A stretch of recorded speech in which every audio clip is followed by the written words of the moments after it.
We're currently working, many of us are working on from home, so it will be good to know where everybody is at the moment. I'm joining you from Istanbul. I'm based at the regional hub for Europe and the CIS, UNDP. I'm a technical advisor working on sustainable land management and restoration, and also supporting GEF programming, mostly in the Africa region.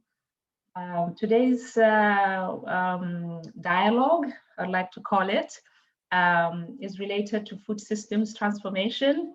It's titled The Necessary Paradigm Shift Towards Healthy, Resilient, and Sustainable Agriculture and Food. As you may be aware, this is a big year. We have the UN Food Systems Summit planned for later this year. We have 3 community COPs planned for this year. And we are starting the decade of action. We have a decade of ecosystem restoration starting this year. So there's a lot going on. And this year, we're obviously talking a lot about COVID recovery. And food systems are an important element of that.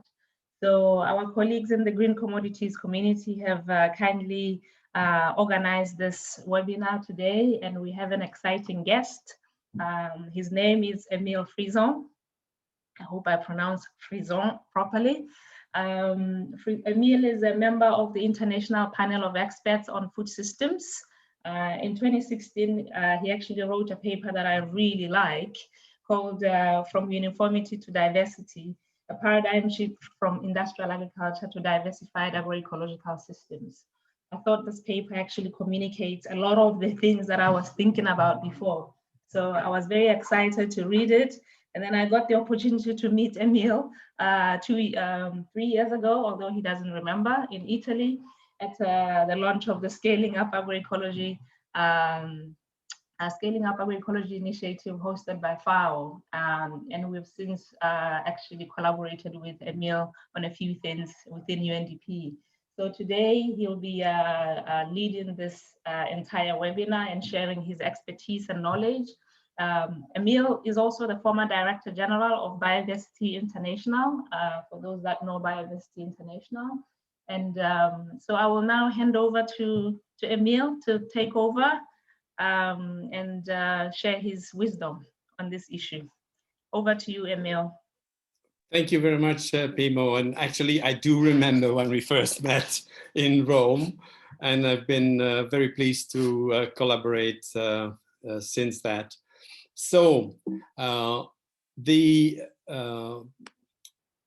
agenda today will be a presentation in 2 parts.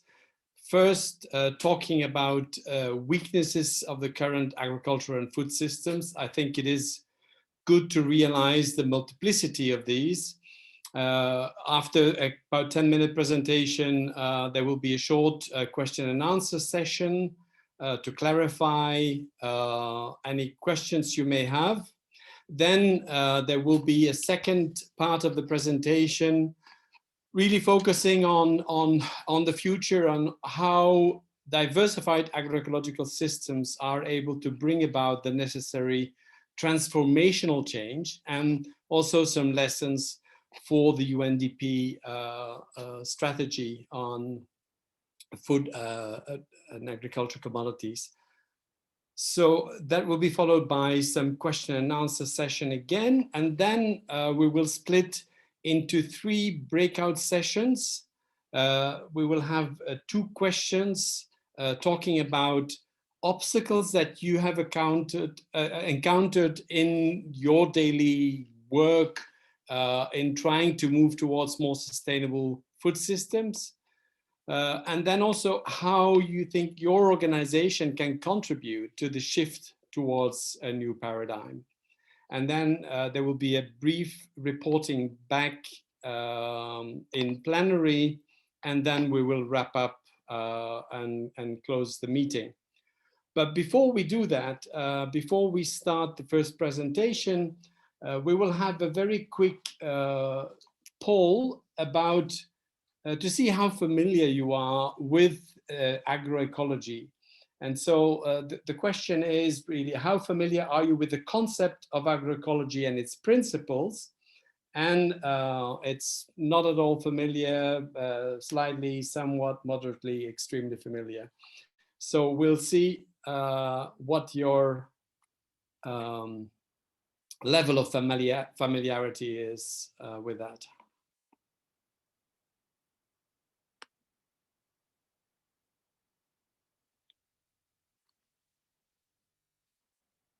So there is quite a spread between the different levels of familiarity I can see.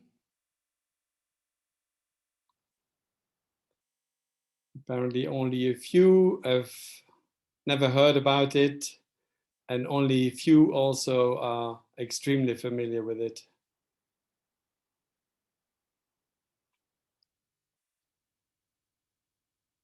So I don't know how. I think the numbers are quite stable for the moment. Does that mean we will end? Yes, I mean we can go ahead. Okay. So I see that yeah, about a third is slightly familiar, a bit more than a third is somewhat familiar or moderately familiar. So now, independently from whether you are familiar or not, I think it is good to start from where the problem lies. And do I have to click on share results? No, no need. I mean, you can Okay. close that window. Okay. Well, then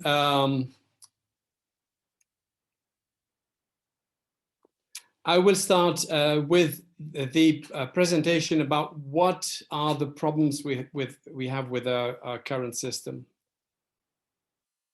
So can you close the poll?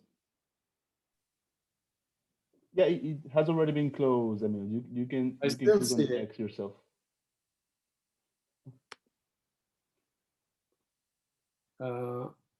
Okay, so well, I think many of these points that I will just highlight here, you are very familiar with, but it is still good to remind us that regarding malnutrition, the triple burden malnutrition is still getting worse. With the COVID situation, the number of hungry people have significantly increased in the last year or so. Micronutrient deficiencies is still on a very high level with about 2 billion people. And the obesity and related non-communicable diseases is actually expanding very rapidly. And this is now becoming the major cause of death in many countries, including in the low and middle income countries. And more broadly, a negative impact on health of our food systems linked to pesticide poisoning. For example, we have about 200,000 people dying of acute pesticide poisoning every year. And that doesn't take into account people that have health problems but do not die. Problems of antibiotic resistance, nitrates in drinking water. The tremendous toll on the environment with biodiversity loss, water pollution, soil degradation, and unsustainable use of natural resources. Also, social inequities. In most countries of the world, actually, farmers are among the poorest people in society.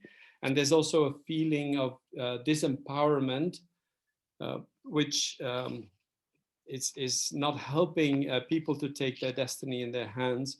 And also, in general, a neglect of cultural values that in policy decisions are usually not taken on board as at all. These problems are all directly linked to our current food systems that is based on a high input model of agriculture. Of course, there are very big differences between different countries to the level to which that is the case. But this is the main dominant proposed way forward.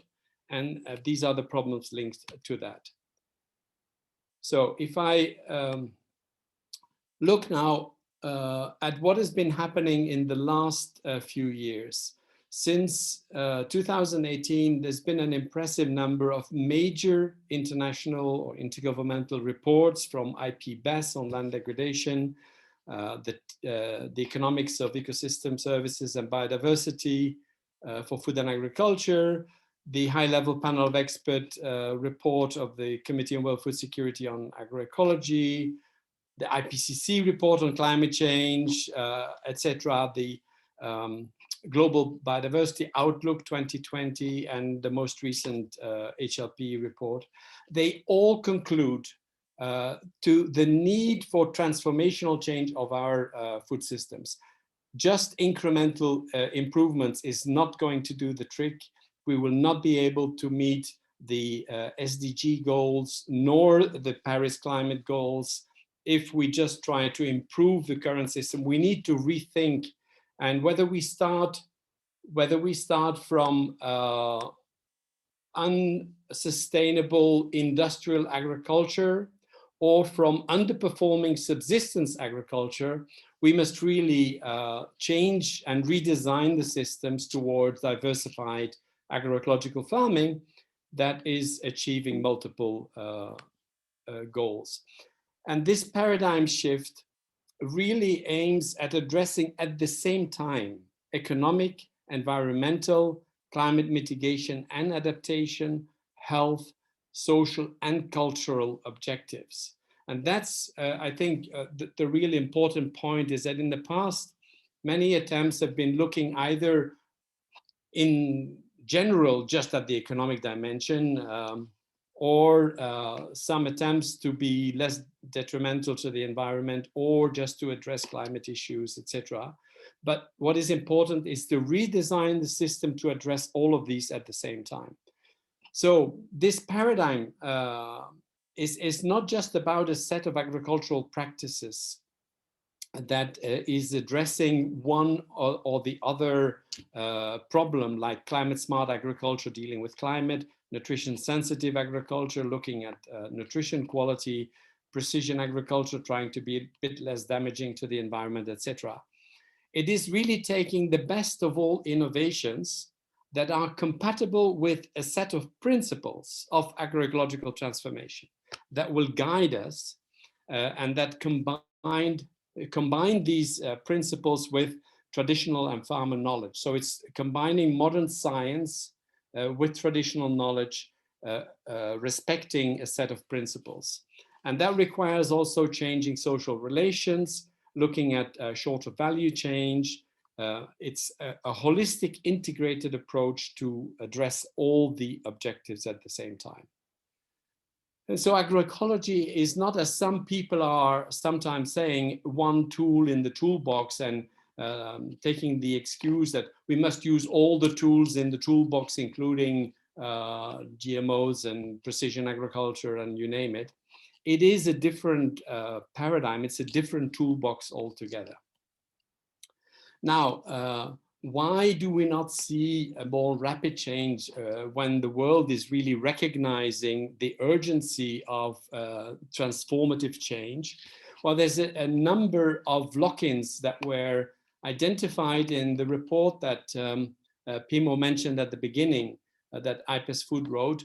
And this goes from path dependency, where people that have invested in a certain type of production have difficulty in diversifying and getting out of the debt they have got into. A lot of countries have very strong export orientation policies, sometimes or even often at the expense of food security issues. The narrative that by 2050 there will be 9-10 billion people that we need to feed, and then implicitly saying, and therefore we need to apply more pesticides and more fertilizers, otherwise there will be famine, neglecting to say that there are other ways of achieving sustainable food security without these detrimental inputs. And then things like compartmentalized thinking, disconnections between different ministries, environment, with policies that are in contradiction between agriculture, environment, health, etc. Short-term thinking, even in the private sector, the greater financialization of the sector means more and more a need for short-term return on investment. But one important thing is the measures of success. And until very recently, the only thing that was used to measure was yield per hectare. The productivity was the only objective of the economic dimension. And we must really start broadening that to really count what matters to society and not just yield per hectare. That doesn't help anybody. And then finally, the issue of concentration of power. There's been a tremendous concentration of power in various sectors, mainly input supplies, with just a few companies controlling the vast majority of the sectors, whether it's the seed market, fertilizer sales, agrochemicals, R&D in animal breeding, for example, or the global grain trade. And on the distribution side, we see, although you see many different labels, colorful labels in supermarkets, if you look at the companies that are behind those labels, they are also very few and are mainly dealing with highly processed or ultra processed food that requires these large uniform production of commodities to be transformed into these products. So they both have an interest in maintaining the system in place. And so if we want to bring about change, we need to address all these lock-ins at the same time. And that's where we have to see what we can do. I don't have time here to go into detail. You can find some information in that in the report, the reference of which will be sent to you. So really starting to measure what matters, not just yield per hectare or GDP growth, for example, at the national level, but nutrient content and availability where it's needed, total outputs, total biomass, resource efficiency, ecosystem services that are delivered, and livelihood resilience and social equity. That's really what matters to society. So I will stop here for this first presentation of what is wrong and why we need to really have this change in paradigm and a total redesign of our systems. And I want to open now for question and answers. I think Pimo will be looking at questions that you can put in the chat box, and I will then try to address them. Yes, Matthias, are we able to also view or see it when people raise their hands, if they do? I don't know if I can see that from my side. Yes, people can also raise their hands if they like. Okay. They're able to. Okay, great. So far we have a comment from Sandra that I thought maybe she could actually make it in voice. Sandra from UNDP Zimbabwe, you want to come in here? Yeah, thank you very much. Good morning, everyone. I was thank you for the introduction to the topic. I was just thinking. I work more on my professional life. I work more on fisheries, so I work better the fisheries sector and the seafood sector. And I was just realized that those lock-ins really applies the same to the seafood production, or if we want to see parallel to agroecology, to the sustainable seafood production and markets. I see they are also there. Yes, and I apologize that I focused more on mainstream agriculture and not really looked at some of the other important things like fisheries and seafood. It's interesting because there are also these big companies, that and this branding they concentrate also the market. So it's very similar. Thank you very much. Are there other questions or comments? Thank you, Sandra. Otherwise, yeah, I guess we can proceed to the next part of the presentation if there are no questions. And colleagues, feel free to also put questions in the chat box if you don't want to raise your hand. Yeah, okay. Well, maybe we can extend the second discussion, question and answer session a little bit if there are none now. I think the analysis of the problems is pretty straightforward. So let's move on then. So what do we need is really this redesign according to a new paradigm that we call diversified agroecological systems that address, as I said, at the same time, economic, environmental, climate mitigation and adaptation, health, social and cultural objectives. So that, where are we? This, there's been a lot of discussion about what is agroecology and what is agroecological transition or transformation.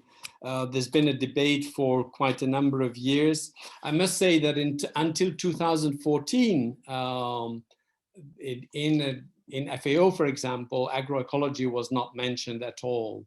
There was a first symposium in 2014 that was really opening the door to a different way of looking at agriculture. And it's taken about 4 years to come up with, instead of a definition of what agroecology is, they call it 10 elements of our agroecology. And that goes from diversity as a central part, synergies, creation of synergies based on efficiency, recycling, resilience, but important aspects of co-creation and sharing of knowledge in a transdisciplinary way, looking at human and social values, looking at culture and food traditions, and all of that in the context of a circular and solidarity economy and with responsible governance. So this is now, these are 10 elements that have been adopted and approved by the FAO Council and are considered to be the basis of agroecology. There has been, since that, the report of the high-level panel of experts on nutrition and food security of the Committee on World Food Security that produced a report on agroecological and other innovations. And they came up with 13 principles that are a little bit more operational and more detailed, but they cover, broadly speaking, the same areas with recycling, input reduction, soil health as an explicit concern, animal health, biodiversity, synergies, economic diversification, social values and diets, fairness, connectivity, land and natural resource governance and participation, again with co-creation of knowledge as a central part. And in an earlier publication on agroecology, different levels have been identified, and what we are talking about here is really the transformational part, that you can of course do input substitution, replacing simply chemical pesticides or fertilizers with organic equivalents. That is not really transformational. That's just input substitution. And that is not sufficient on its own. We need really to redesign and also to go to the higher level of reconnecting consumers and producers, etc. So if we look and take these 13 principles as what should guide us in the transformation that is needed, we can there look at what are the economic outcomes of these diversified agroecological systems. And while there have been many questions on the performance until recently, and I would say even today, I think there is now enough evidence to say that on average, from a productivity point of view, we can have equivalent outputs compared to the intense industrial agriculture through these agroecological systems. It does take some time to rebuild, in many cases, the soil health to get to that level, but that is really a sustainable level in the long term. What has been shown also is that almost systematically incomes are better because we have less inputs and less investments in inputs, and therefore with a similar productivity we get higher income. And what is particularly important, I think, for poor smallholder farmers is the greatly increased resilience and stability of productivity, because these farmers cannot afford to miss one harvest, and they cannot afford to put all their eggs in one basket by having just one commodity to address. So this diversity is very important. And so agroecology can really achieve food security while addressing not only climate changes, but also the other objectives that I already mentioned. Now, some people say, well, yeah, there have been some examples where it works in some poor developing countries that have not been investing a lot in intense industrial agriculture.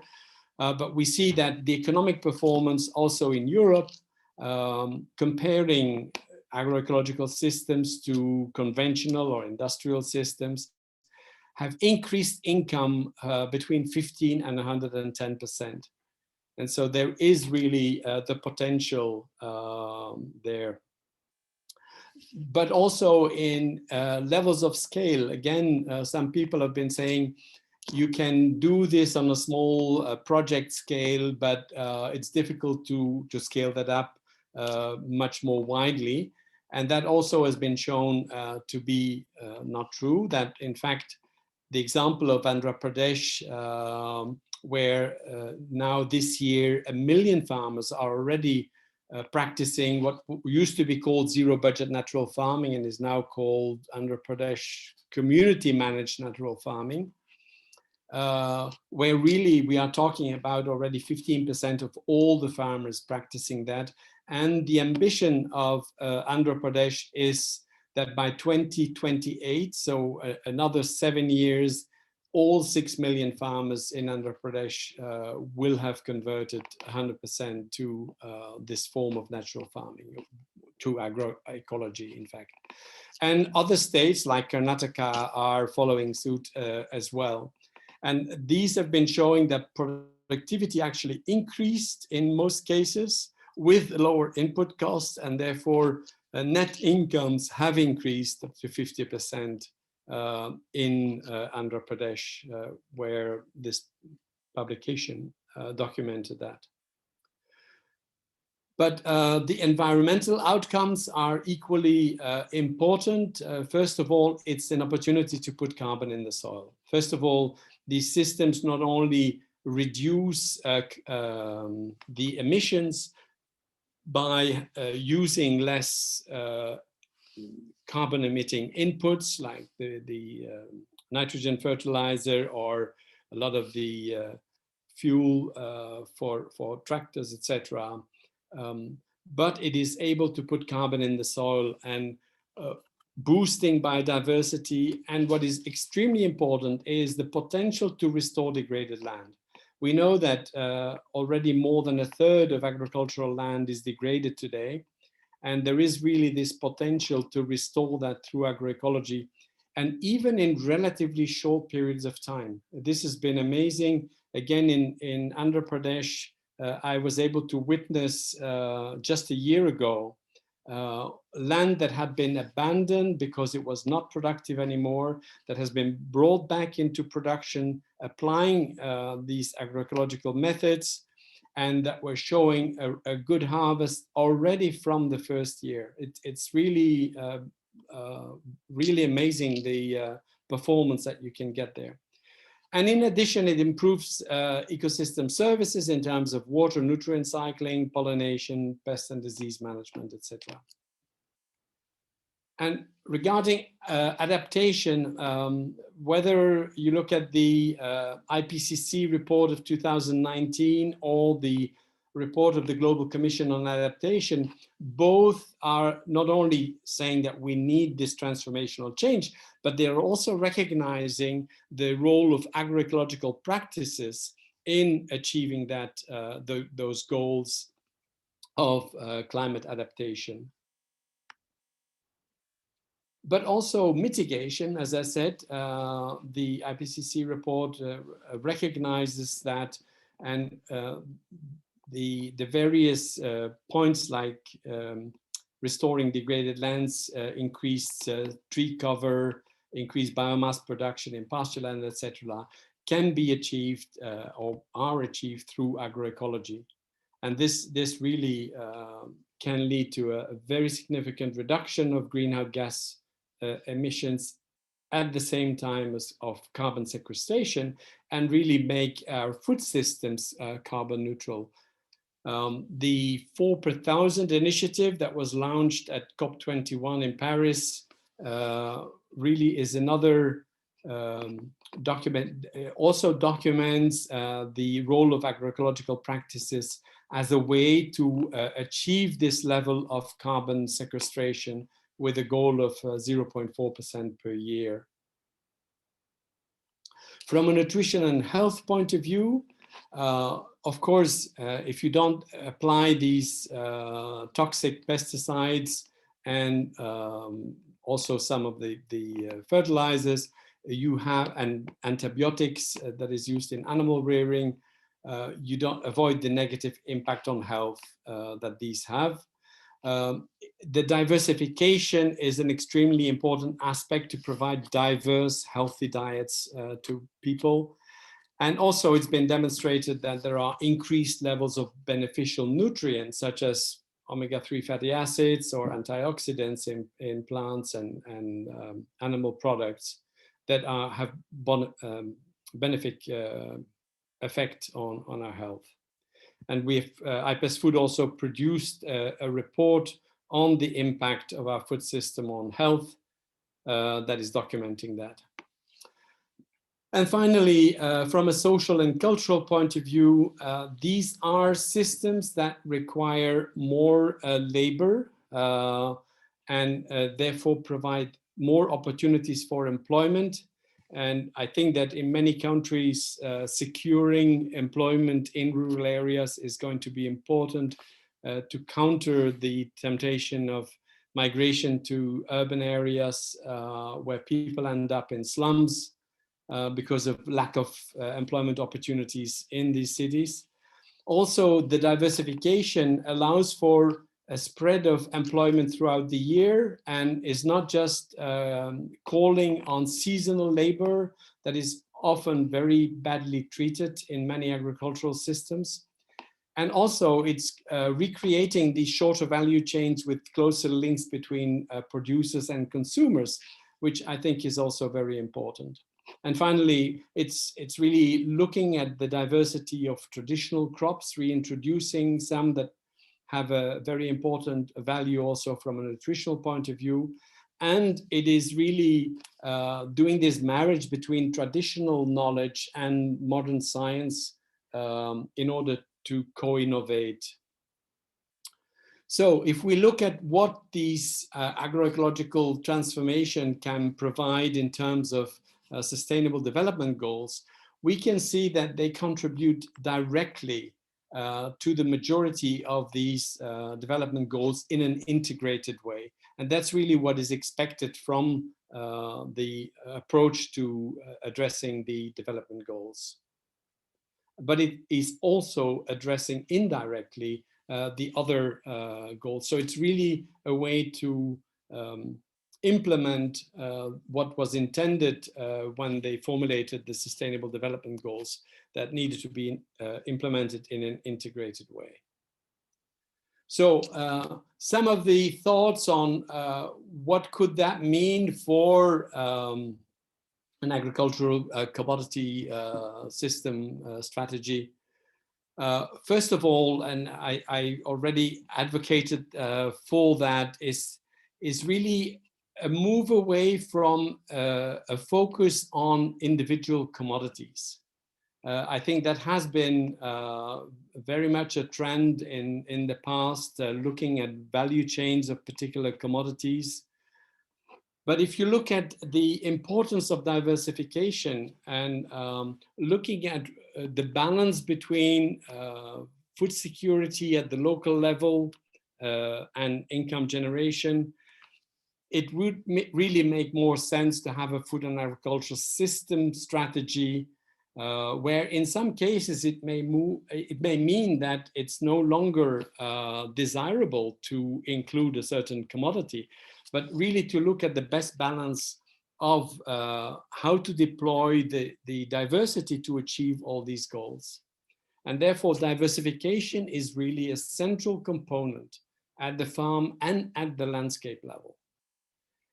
I think that one way to be guided in the implementation of programs in this strategy is to look at the 13 principles of transformation to guide the work. Because that will ensure that we tackle all these objectives at the same time, and that we no longer just look at increasing productivity or just look at addressing climate adaptation or nutritional aspects. And what is also, and that has been shown in all the cases where we have this adoption of these systems at a local level, including the example that I gave in Andhra Pradesh, it is extremely important to build social capital. The empowerment of communities to be co-innovators and really co-designers of the adoption of this new paradigm that has to be done in a gradual way.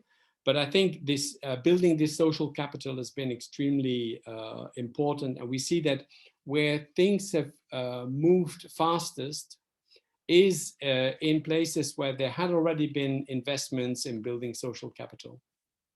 And then finally is really to focus on a move away from a linear research extension model where farmers are being told what to do based on research done in a research station that has then been passed on by often poor or inexisting extension services, to really rethink the whole innovation as a co-innovation, participatory research in a transdisciplinary way, where we bring together the best of science with the traditional and the knowledge of the actors in the food system. And this is really extremely important if we want to be successful and sustainable, and to do that in a prolonged way. So we are not starting from scratch. As I gave already a few examples, the transition is actually underway. It is still encountering many obstacles, but what has been clearly shown is that the transition requires changes in the production practices, but at the same time, changes in social and economic relations, changes in knowledge generation and transmission, and also changes in the institutional framework. And there have been now quite a number of places where you can find case studies of successful transformation. IPES Food published one 2 years ago, almost 2 years ago. FAO on their website, their agroecology website, is having a lot of documentation on successful cases. AFSA in Africa has been publishing quite a number of case studies as well. And this is really showing that this is an ongoing movement that needs to be strengthened. And so to conclude, whether we start from this unsustainable industrial agricultural model where we see productivity plateauing or decreasing despite higher inputs, or from underperforming subsistence agriculture, we need to really redesign the systems to move towards these diversified agroecological farming guided by the 13 principles. And what we don't want to see anymore is subsistence agriculture that is pushed towards an unsustainable model of industrial agriculture. Unfortunately, there is still a tendency to do that, and a number of the reasons are vested interest in maintaining that in place, but that must be absolutely avoided.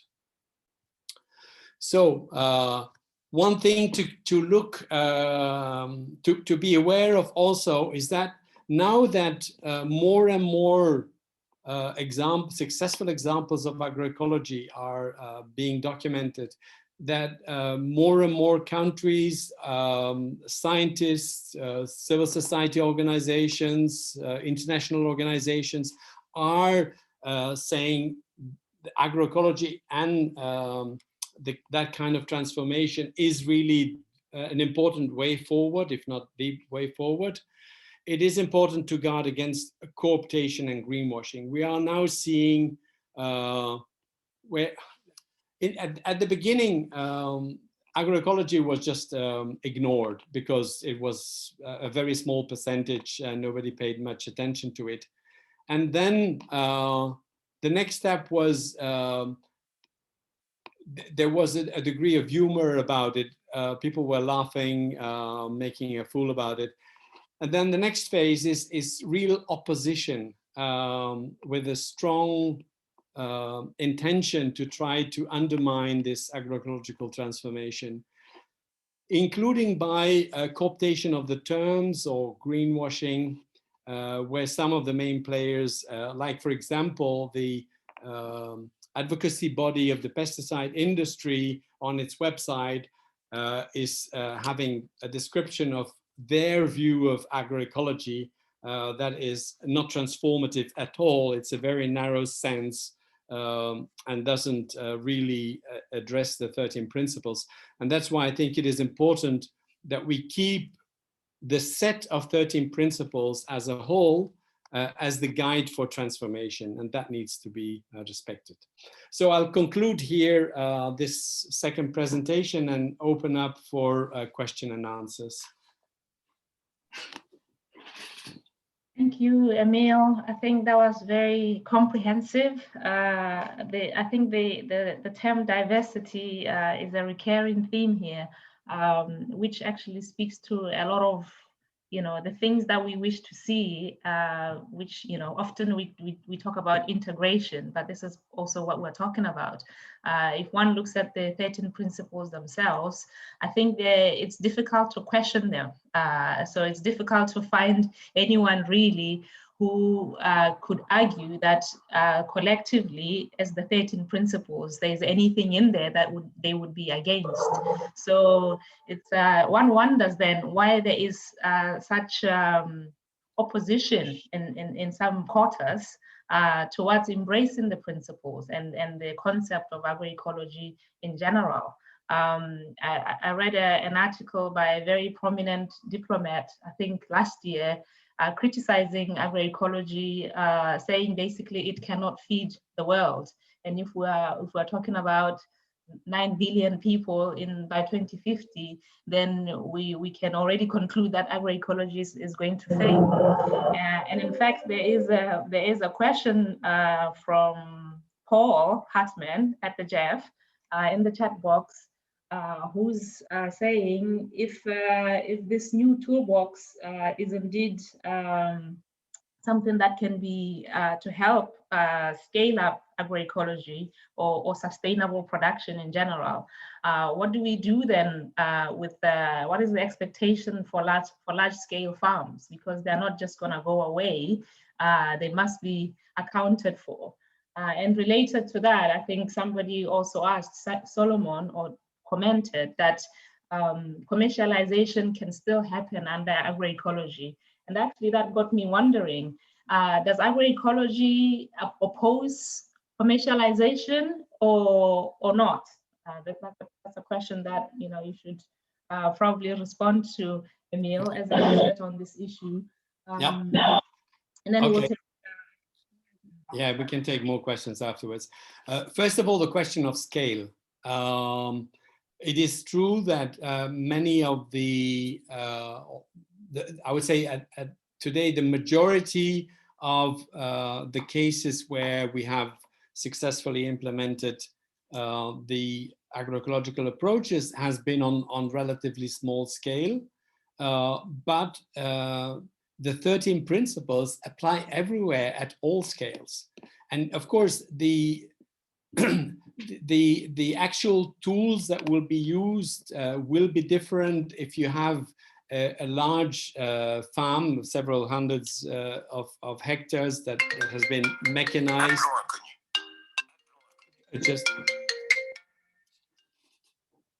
Sorry.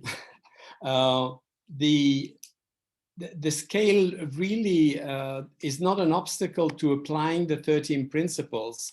And therefore, I think we can really conclude that the approach of redesigning the systems can be done at any scale.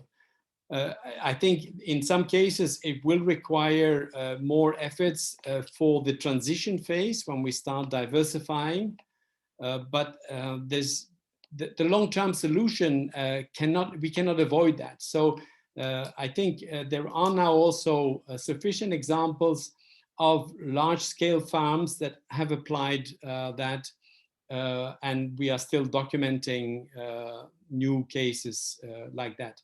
The second question about commercialization, I wouldn't see where that question comes from, because of course the agroecology is not against commercialization. What it is trying to do is to make sure that a sufficient part of the added value is remaining in the pocket of the farmers. The tendency with long value chains has been squeezing the producers with very low prices provided for their production and asking high prices at the consumers. And of course, the majority of the rent of the added value is with the intermediaries that are maximizing the benefits. But I think despite the fact that short value chains make it easier to retain a bigger part of the benefits in the pocket of the farmers, there's no counterindication for commercialization as long as it is done in a fair and equitable way, including in longer value chains for things that are mainly export oriented. Great, thanks. There's a question on trade-offs. What would you consider the trade-offs of agroecology? And I think some colleagues on the call also agree that there can be large-scale application of agroecology and the principles, agroecology principles in general. But a lot of the problems or a lot of the constraints or stumbling blocks come from lack of commitment, maybe political commitment to adopt these approaches. And I was wondering, what is it that can be done to guide governments or support governments to actually understand these issues at the policy level and the implications for investments at the fiscal level, at the level of the country, because there are many governments that support. In fact, research shows that many governments spend billions and billions of dollars in what we may call unsustainable practices. So how can we help governments to divert such investments to these types of approaches that are more diversified and sort of tick the box on many of these things that we would like to see as humans, as citizens in a country, in an agricultural system? We would like to see like less hunger, healthier food, more nutritious food. I think these are generally things that people would like to see, but there are things that are preventing the right type of investments to be made towards sustainable production systems and approaches. Where can the difference be made to actually lead to a transformation, I suppose, at a general large-scale level? Okay. The question on trade-offs, actually, I have difficulty in seeing what trade-offs there could be. There are difficulties in starting the process if you have in areas where there has been for a long time already unsustainable practices with high levels of fertilizers and pesticides that have really killed the soil. If you stop applying those, you will see most likely a drop in productivity, and it will take 2, 3, 4 years to rebuild soil health and life again in the soil in order to go back to the same level of productivity. But that's a temporary trade-off, if you want, and one that requires really some specific investments. And now we are seeing some policies that start to go in that direction, but much more needs to be done. And that leads to the second question about the political commitment. I think we cannot ignore what is often the elephant in the room, is that things like input subsidies that are eating up sometimes the vast majority of the budget of ministries of agriculture in developing countries are highly counterproductive, because at the end of the day, the money ends up in the pockets of the companies that are selling these products. And there is very active lobbying with the ministers of agriculture and civil servants in order to maintain these input subsidies in place, because they have a very vested interest in maintaining that in place. But there are more things to that. There's the whole thing about the way agricultural scientists have been educated. Myself, I graduated in agricultural science, and when I studied, there was no alternative. The model was really an industrial model of agriculture, where we're talking about how to optimize the ratio between nitrogen and phosphorus and potassium in fertilization. I had a course on pesticides, and we had to study all the pesticides, etc. There was no attention paid to soil health. The soil science was essentially soil chemistry and soil physics. And it's only in the last, I would say roughly maybe 10 years that the soil biology has taken a big jump forward, and where we now understand why the soils have been degrading under these unsustainable practices, and why restoring a healthy life in the soil is able to restore degraded land and increase productivity and mobilize nutrients in the soil, etc.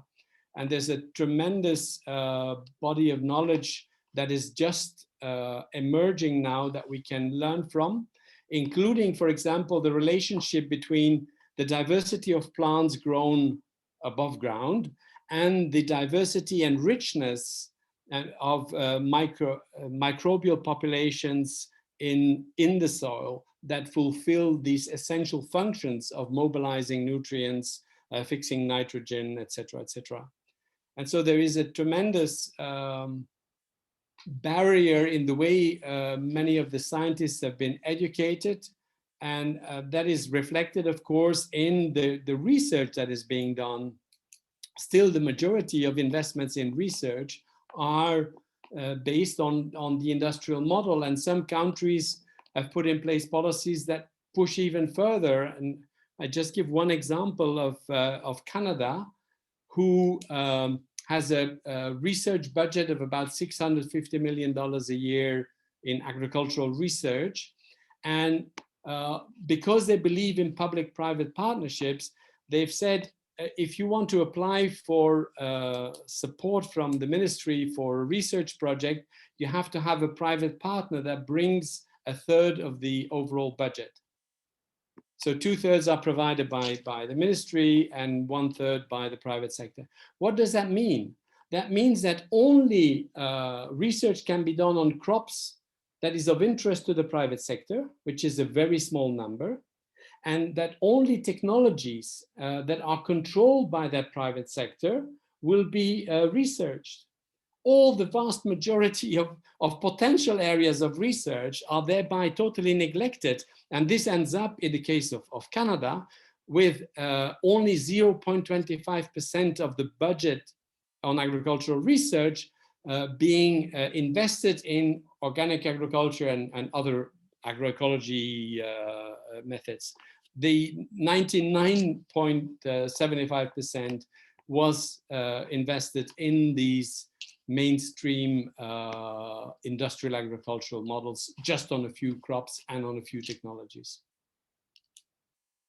Okay, thank you, Emil. We have a hand, Bruno Paino. Would you like to pose your question, please? Yes, sure. It's more like a comment than a question, probably. I'm going to base my intervention on two basic assumptions. The first one is that we get to this situation where we have a food system that generates very significant social costs because our economic system focuses on optimizing for efficiencies to increase profits, okay? And then the second one is that conventional agriculture systems are more efficient because of economies of scale, logistics, etc., and because those social costs that are generated are not internalized by the companies and individuals that generate it, but are paid by society. So I am a deep believer in agroecological systems, but to make agroecological products as or more competitive than conventional products, there is a need for conventional agriculture to internalize those costs, greenhouse gas emissions, biodiversity loss, soil and water pollution, etc. But that will increase food prices, right? That will make conventional agriculture more expensive. And that is generally something that politicians don't want. That's bad for politicians, it's bad for politics, and so they don't want to assume the challenge. So for me, the real big challenge here is that the incentives that are not aligned with what the social good will be in an optimal situation where we will have a food system that is good for us, good for the planet, and good for everyone. That's my intervention. Thank you so much. Thank you. If you allow just a short comment on that. Indeed, the fact that negative externalities of an industrial model of agriculture are not accounted for and are paid for by society is indeed one of the big problems that we are seeing today. We can really look at that from a more holistic point of view and look at a total budget, and that's why we need to take this food system approach that brings together agriculture, environment, health, etc. The cost to society of our current food system from a health point of view is amazing. We are talking about trillions of dollars every year. The cost of the non-communicable diseases, the early death, and the cost to economic cost to society of early death, etc., etc., etc. And you can find figures in the IPES food report on that. It's really mind-boggling. So if we take a longer-term approach and say we will support a sustainable form of agriculture in order to reduce our health costs in the medium term, I think that's the way we have to think. And we have also to work with the consumers, because we cannot just change the production side without changes on the consumption side. I didn't have time to tackle that in this session, but that's an equally important dimension of changing the food system, is also the changes that need to happen at the consumption side, including reducing food loss and waste, and including also a change in the way we consume, for example, protein or meat in countries where we eat far too much meat for nutritional requirements, etc. So I think it's a more holistic approach that is needed. Regarding the economy of scale dimension, it is often believed that large-scale production is more efficient, even in terms of yield per hectare. That is not true. If you look at the documentation, scientific literature on that, you will see that small-scale farms are more efficient in their production than large-scale.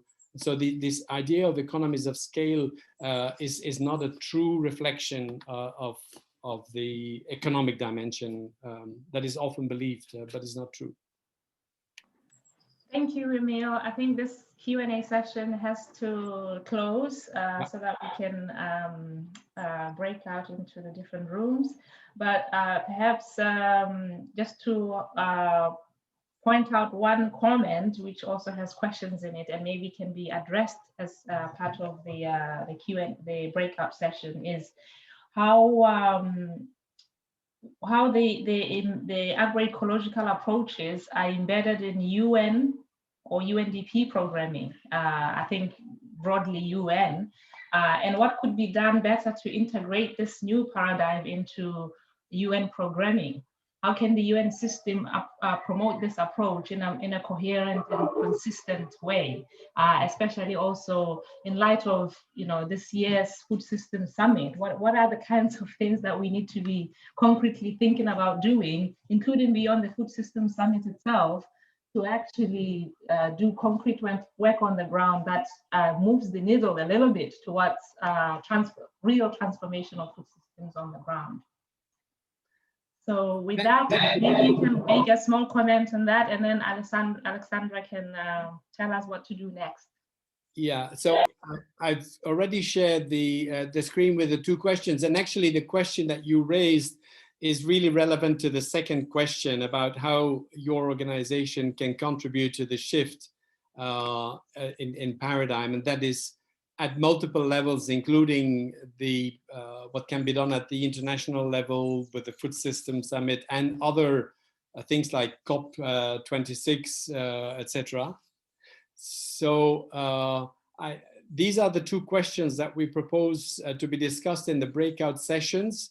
So what obstacles have you experienced in promoting, implementing more healthy, resilient, and sustainable food systems?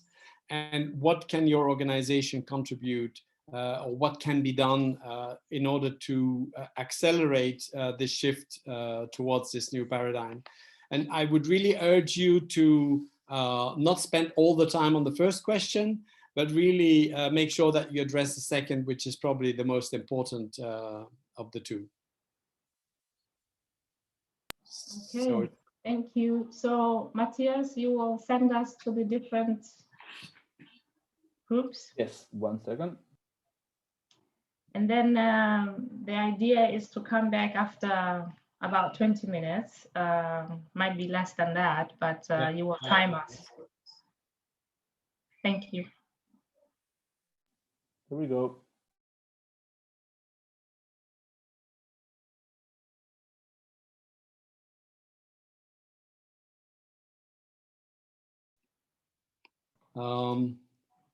Yeah, and we seem to have lost half of the the group.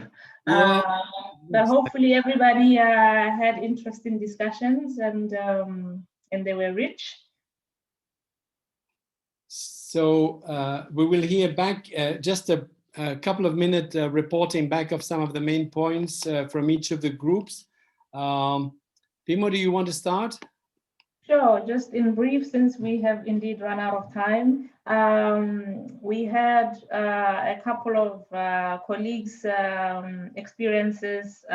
One of them was pointing to the difficulty of convincing policymakers, especially in governments, to invest in sustainable approaches. And part of this is is because of the lack of data to show that sustainable approaches or non-conventional approaches can work and deliver on many fronts, including incomes, jobs, health. So it's difficult to kind of put together this type of data. And this is an issue that indeed you made reference to, I think, Emil, with agroecology. Only now I think we're starting to see the evidence emerging on, to show that agroecology can also work and perform as well as other production systems that in the long term may actually, agroecology may be even better because it addresses many other issues. There's too much focus on productivity at the expense of other things such as health, incomes, the health of the environment in general.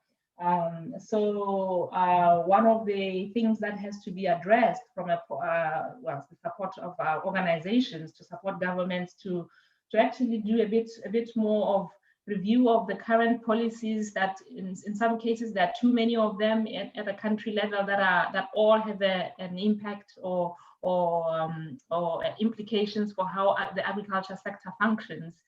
Some of them are conflicting, in fact, because you find that one part may be promoting sustainable approaches while another does the opposite in the same government. So it's an important role that the UN system, for instance, and development partners need to support governments in prioritizing many of these things, including the things that the 13 principles advocate for when they look at food policies or agriculture policies, not just focus on productivity itself. I'll stop there. Thank you. Alexandra, do you want to follow up? Yes, sure. But as we are on time and I'm mindful that, we need to finish. So just very briefly in my group, we had a few interventions. The obstacles that were highlighted was the mindset and the current aggressive marketing strategies that are done. Also, the mentality of like the extractive and basically thinking about the income. And in terms of like the strategies, how we can contribute to the shifts, we had examples about UNDP's close relationships with governments, so we can influence the governments, influence policies, and there were quite concrete examples how it is done on the ground. And also, more of a push to share knowledge and information and co-create. And over to you, Emil. Thank you. I'll also be brief and not repeat some of the points that have already been made by Pimo and you. The need for time for the transition and investments in that transition is important, but that will require changes in policies that create really a supportive policy environment. That can also include some first steps to move towards the internalization of the external cost by, for example, having differential taxation for agroecological products and products that are not sustainable, where one has reduced taxes and the other one increased taxes.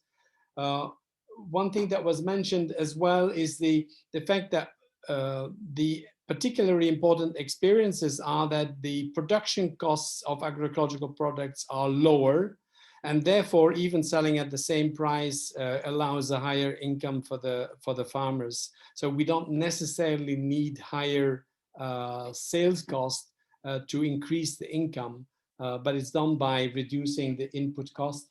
And then the need for really this holistic view of what sustainability is about, including things like animal welfare. And that's why we came back to the 13 principles, which I urge you to look into the details.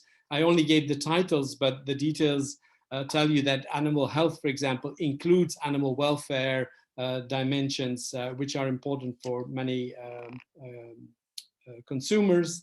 And then finally, that we have to look also at ways to address better access to markets by ensuring better transport opportunities between rural and urban areas, adding value locally to have less perishable and reduce food losses, etc. So these are some of the points that were discussed. But I think to come back also to what you said, Alexandra, about what UNDP and other organizations can do is really in discussions with the policymakers in the countries to make them aware about the potential, and not only the potential, but also the need for really this paradigm shift. So that's it for the reporting back. Thank you very much. I think it's time to really conclude now. We are running out of, we are already beyond time, so I'm not going to say too much. I think the timing this year is extremely important because of the various summits. We have the Biodiversity Summit, where agriculture will be part of the discussion on the new 10 years ambitions in terms of biodiversity, with agriculture being still the greatest responsible for destruction of biodiversity and the greatest potential to address it by a diversified agroecological system. The Climate Summit and the Food System Summit, and we must make sure that we take every opportunity to make the case for real transformative change in this direction. I look forward to further interacting with UNDP and other UN organizations in trying to make this paradigm shift a reality. And I thank you for the opportunity for interacting with you today. Thank you very much, Emil. I think we've enjoyed this dialogue. A lot of people, including those that stayed behind. Unfortunately, there was a conflicting webinar as well, where many of the people that were on this call were also attending. So that was a problem there. But I think it's been very useful. We will share additional reading together with Emil's presentation. And please feel free to reach out to any of us if you want to have more of these conversations. And maybe you can even suggest a topic that we should discuss in more detail in the future, and we will do that. So thank you. Without much ado, thanks again for your participation, and see you next time. Thank you. Thank you. Thank you. Thank you, everyone. Thank you. Thanks. Bye. Bye.